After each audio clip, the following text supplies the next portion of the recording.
E aí, minha gente, tudo bem com vocês? Espero que sim. Vamos falar de Brasileirão e vamos falar de Fluminense e São Paulo. O jogo que aconteceu ontem, em tese, era para ter sido um jogo amigável, porque as duas equipes estão confortáveis na tabela e já estão classificados para a Libertadores do ano que vem. Só que foi totalmente o contrário. Só não teve pancadaria, mas início de confusão e várias outras coisas teve sim, foi um jogo bem diferente do que a gente imaginava. Se bem que eu me lembrei, assim que começou essas confusões, que no primeiro jogo entre as duas equipes, lá no Morumbi, no primeiro turno do Brasileirão, o final do jogo também terminou com confusão e o Ares sendo expulso. E o São Paulo vencendo o Fluminense por 1-0. Mas enfim, as duas equipes estão confortáveis na tabela, não precisava disso, dessa intensidade de jogo, dessa confusão. Bom, foi um primeiro tempo que o São Paulo soube responder o Fluminense até perder o Gabriel Neves.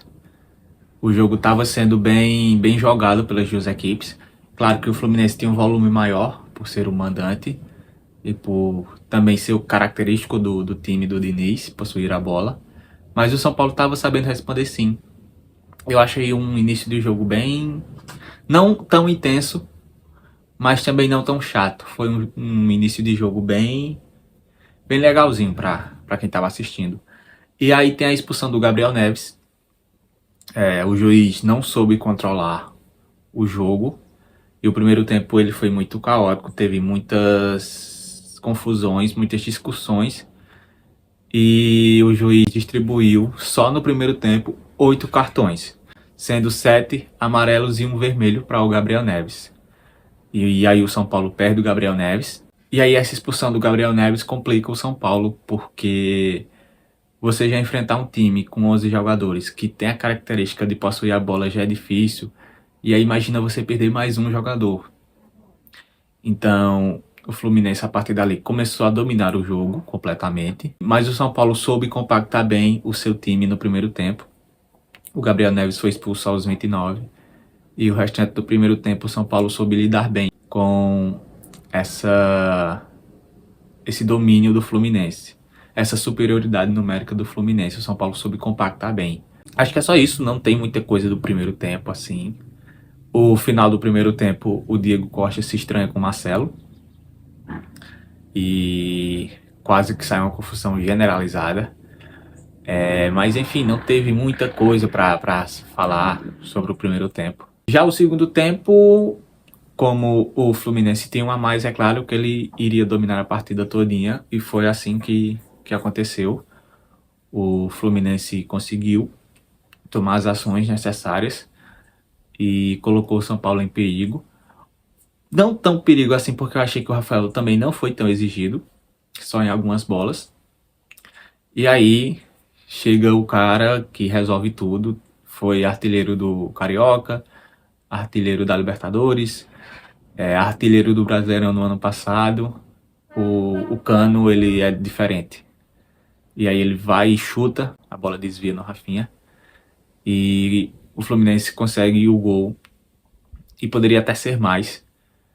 Só que o São Paulo soube compactar bem a sua equipe para não sofrer tanto com isso. Eu acho que ele povoou bem o meio de campo e soube aproveitar as laterais com os pontas, que eram rápidos, o David e o Juan, do lado direito.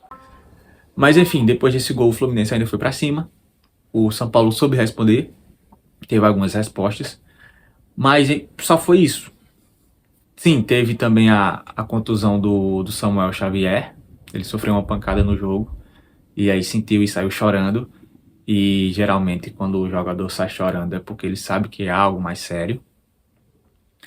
E ele foi substituído, e os companheiros de equipe, quando ele estava saindo, foram o Cano e o Ganso foram dar apoio a ele. Os reservas também, a comissão técnica, enfim. A torcida saiu aplaudindo ele também quando viu ele saindo de campo. E preocupa para o torcedor do Fluminense, porque é um jogador muito importante, principalmente para esse esquema do Diniz. E principalmente porque tá chegando o Mundial de Clubes e o Fluminense tem que vir com força máxima para enfrentar esses times. Então espero que não seja nada. A princípio foi diagnosticado uma entorse, então a gente tem que procurar saber. Eu acho que com certeza ele deve fazer exames hoje, uma bateria de exames para ver se tá tudo bem, se não é nada sério e se ele vai poder continuar no final da temporada e ir para o Mundial. Bom, é só isso, não teve muita coisa. O primeiro e o segundo tempo não foram lá grande coisa. E quando o São Paulo perde um a menos, o Fluminense domina o jogo e consegue marcar o gol com o Cano, um cara que é muito acima da média. Aliás, era para ser até convocado para a seleção argentina, mas enfim, brincadeiras à parte.